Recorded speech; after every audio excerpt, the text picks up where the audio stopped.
త్వరలో మాజీ ఎమ్మెల్యే కాబోతున్న రాచమల్లు శివప్రసాద్ రెడ్డి గారు ఎలాగో ఒకలాగా తను మళ్ళా మూడోసారి ప్రజల్ని మభ్యపెట్టి తప్పుడు వాగ్దానాలు చేసి అబద్ధాలు చెప్పి ఎమ్మెల్యే కావాలనే దాంట్లో ఆయన చాలా బిజీ అయిపోయినాడు.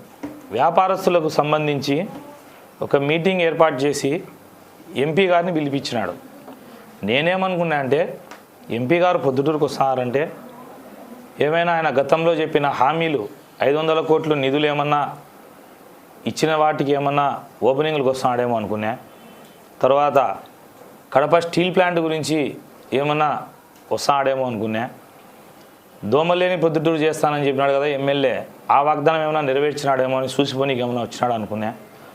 లేకపోతే వలస వెళ్ళిపోతున్న ప్రొద్దుటూరు పిల్లల ఉద్యోగాల కోసం ఏమైనా స్థాపించిన పరిశ్రమలు ఏమైనా ఓపెన్ చేయడానికి వస్తున్నాడేమో అనుకున్నా.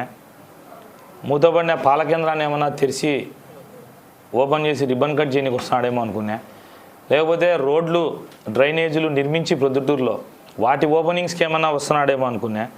తీరా చూస్తే అసమ్మతి నేతల్ని బుజ్జగిచ్చేదానికి వాళ్ళ ఇంటర్నల్ వైఎస్ఆర్ కాంగ్రెస్ పార్టీలో ఉన్నటువంటి కుమ్ములాటలను చూసుకొని ఆయన వాటి కోసం వచ్చి మళ్ళా వ్యాపారస్తుల మీద ప్రేమ ఉన్నట్టు వ్యాపారస్తులకి మున్సిపాలిటీలో తీర్మానం చేసి పంపించాలంటారు, వ్యాపారస్తులకు మేము అండగా ఉన్నామంటారు. ఒక్కటే ఒక్క క్వశ్చన్, సిఎంఆర్ ఫంక్షన్ దానికి మాల్కు ప్రొద్దుటూరు మున్సిపాలిటీలో ట్రేడ్ లైసెన్స్ ఇచ్చినారా ఇలేదా? ఓపెనింగ్కు ముఖ్య అతిథి ఎవరి పేరు వేసినారు? ఎంపీ అవినాష్ రెడ్డి గారు, ఎమ్మెల్యే రాచమల్లు ప్రసాద్ రెడ్డి గారు పేరు వేసినారు. మరి మాల్ ఓపెనింగ్ చేస్తా ట్రేడ్ లైసెన్స్ ఇచ్చి పనులు చేసేది తెలియలే ఆయనకి.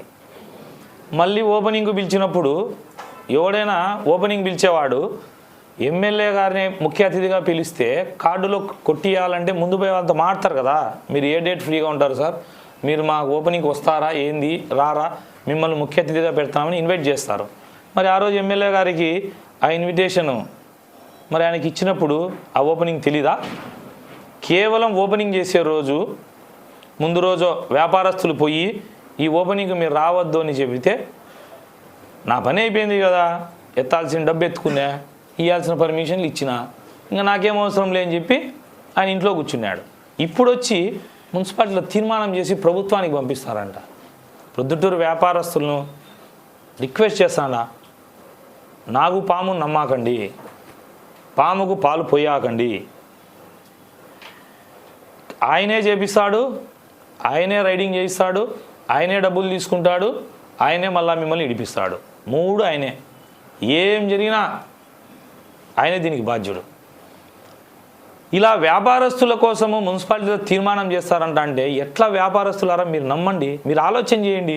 ఎవరిచ్చారు ట్రేడ్ లైసెన్సు? పోలీస్ సెక్యూరిటీ ఎవరు పెట్టినారు ఆ మాల్ ఓపెనింగ్కు? ఏంది ఇది? వ్యాపారస్తులకు విజ్ఞప్తి చేస్తానా, మీకు రాబోయే తెలుగుదేశం పార్టీ ప్రభుత్వంలో ఇలా రౌడీ మామూలు ఉండవు, ఇలాంటి దౌర్జన్యాలు ఉండవు, ఇలాంటి పనులు జరగవని హామీ ఇస్తానా. శాంతి ప్రొద్దుటూరు ఉంటుంది. మీరు దయచేసి వ్యాపార సంఘాలు కానీ వ్యాపారస్తులు కానీ నమ్మద్దు. ఎమ్మెల్యే పొద్దున అబద్ధం చెప్తాడు, మధ్యాహ్నం ఒక అబద్ధం చెప్తాడు, రాత్రి ఒక అబద్ధం చెప్తాడు. దీన్ని తెలుగుదేశం పార్టీ తరఫున వ్యాపారస్తులకు విజ్ఞప్తి చేస్తానా, మోసపోవద్దు, నమ్మద్దు. ఎంతో తెలివితేటలు చాకచక్యం ఉన్న మీరు ఆయన మాయలో పడొద్దని విజ్ఞప్తి చేస్తూ, ఇంకొకసారి ఎమ్మెల్యే గారు మొన్న ఒక ప్రెస్ మీట్లో సుదీర్ఘంగా పాపం 50 నిమిషాలు చెప్పినాడు. నాకు అంత ఓపిక లేదు, రికార్డ్ చేసుకోనికి మీకు అంత జీబీలు ఉండవు, మీకు అంత టైం ఉండదు. క్లుప్తంగా 2 మాటల్లో చెప్తాను. ఎక్కడొద్దు ఎమ్మెల్యే గారు, మీరు ఎప్పుడో చెప్తే శివాలయం సర్కిల్లో పోలీసు వాళ్ళ ఆధ్వర్యంలో మన ఇరువురం కూర్చుందాం, నేను మీరు చర్చిద్దాం. నా వైపు నుంచి అడిగిన దానిలకు మీరు జవాబు చెప్పండి, మీరు అడగాల్సినవి ఏమైనా ఉన్నాయి నన్ను అడగండి, నేను మీకు జవాబు చెప్తా. న్యాయ నిర్ణేతలు ప్రజలు. ఇట్లా నేను 40 నిమిషాలు 50 నిమిషాలు సరిపోదు, మీది చెప్పాలంటే 3 రోజులు పడుతుంది నాకు. రాచమల్లు ప్రసాద్ రెడ్డి గారు శాంతియుతంగా చర్చకు వస్తాడని నమ్మకంతో ఆయనను పిలుస్తూ రావాలని కోరుకుంటున్నా, వస్తాడని ఆశిస్తూ పిలుపునిస్తాను ఎమ్మెల్యే గారికి.